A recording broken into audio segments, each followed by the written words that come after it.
वज़ीर आज़म पाकिस्तान इमरान खान ने जब अपनी सियासत का आगाज़ किया तो उन्होंने अपनी सियासी पार्टी का नाम तहरीके इंसाफ रखा। यानी उन्हों का सियासत विच आउण दा मकसद ही पाकिस्तान विच इंसाफ और शफाफियत का प्रचार करना सी। वेले दे नाल नाल वो करप्शन नूं पाकिस्तान का सब तो वड्डा मसला दसदे रहे ते 2018 दे इलैक्शन जितन तो बाद भी उन्होंने अपने पहले खिताब विच आखिया कि जिन्हें भी मुल्क नूं लुटिया है उन्होंने माफ़ी नहीं मिलेगी।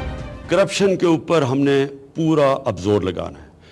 कोई भी मुल्क जिसमें इतनी ज़्यादा करप्शन हो, मुल्क आगे बढ़ नहीं सकता। करप्शन दो काम करता है, एक तो पैसा जो अवाम पे खर्च होना होता है वो लोगों की जेबों में चला जाता है। दूसरा, करप्शन करते वक्त जब साहिब इक़्तिदार करप्शन करते हैं तो वो मुल्क के इदारे तबाह करके करप्शन करते हैं।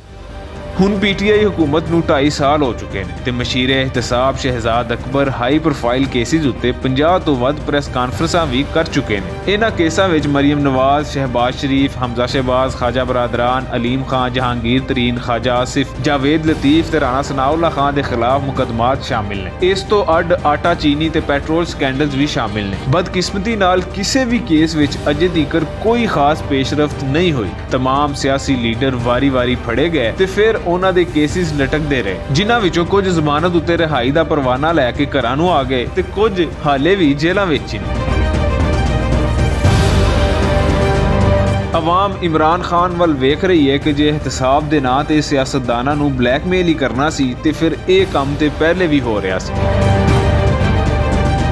अवाम इमरान खान तो सवाल पूछ रही है कि वो नवा पाकिस्तान कित्थे है जिहदा वादा करके साडे कोलों वोट लै गए।